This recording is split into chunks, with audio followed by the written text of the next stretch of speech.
एक 8 साल का बच्चा अपनी छोटी बहन को लेकर मंदिर के एक तरफ कोने में बैठा, हाथ जोड़कर भगवान से न जाने क्या मांग रहा था। कपड़े भले ही गंदे थे, लेकिन मन एकदम साफ। करीब से देखा तो पता चला उसके नन्हे नन्हे से प्यारे गाल आंसुओं से भीग चुके थे। कई लोग उसकी तरफ आकर्षित थे, पर वह बिल्कुल अनजान अपने भगवान से बातों में लगा हुआ था। जैसे ही वो बच्चा उठकर जाने लगा तो एक अजनबी व्यक्ति ने उसका हाथ पकड़ा और पूछा, बेटा क्या मांगा भगवान से? उसने कहा, मेरे पापा का देहांत हो गया है, उनके लिए स्वर्ग, मेरी माँ रोती रहती है, उनके लिए सब्र, और मेरी बहन माँ से कपड़े और सामान मांगती है, उसके लिए पैसे। अजनबी ने पूछा, स्कूल जाते हो ना? उसने कहा, हाँ जाता हूं। फिर व्यक्ति ने पूछा, किस क्लास में पढ़ते हो? तो बच्चे ने कहा, अरे अंकल पढ़ने नहीं, मैं तो चने बेचने जाता हूं। माँ चने पैक करके देती है, मैं वही पैकेट स्कूल जा बेचता हूं। कई बच्चे मुझसे चने खरीदते हैं, हमारा यही काम है। बच्चे का एक एक शब्द अजनबी की रूह में उतर रहा था। अजनबी ने ना चाहते हुए भी पूछ लिया कि क्या तुम्हारा कोई रिश्तेदार नहीं?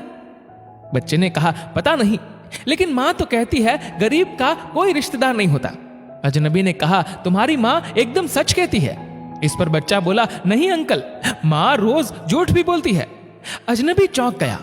तो बच्चे ने कहा, रोज खाना खाते वक्त माँ हमें देखती रहती है, और जब मैं बोलता हूं माँ तुम भी खाओ ना, तो कहती है, बेटा मैंने तो कब का खा लिया। अजनबी की आंखों में आंसू आ गए। तो उसने पूछा, अगर तुम्हारे घर का खर्चा मिल जाए तो क्या तुम पढ़ाई करोगे? बच्चा बोला, बिल्कुल नहीं।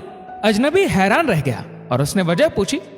बच्चे ने कहा, अंकल पढ़ाई करने वाले गरीबों से नफरत करते हैं और मैं उनके जैसा नहीं बनना चाहता। वो पास से गुजर जाते हैं और कभी कुछ नहीं पूछते। अजनबी को शर्मिंदगी महसूस हुई। अजनबी ने पूछा, रोज इसी मंदिर में आते हो? बच्चे ने कहा, अंकल यहां मेरे पापा भी आते थे और सब उन्हें जानते थे, लेकिन उनके चले जाने के बाद अब हमें कोई नहीं जानता। जो कल तक हमें अपने लगते थे वो भी अब हमें नहीं पहचानते। बच्चा जोर से रोते हुए कहता है, पापा के देहांत के बाद सब अजनबी क्यों हो जाते हैं अंकल? बोलिए ना। अजनबी के पास कोई जवाब नहीं था। ऐसे न जाने कितने बच्चे, कितने परिवार हमारे आसपास रहते होंगे जिन्हें यह भी नहीं पता होता कि वह शाम को खाना खा पाएंगे या नहीं।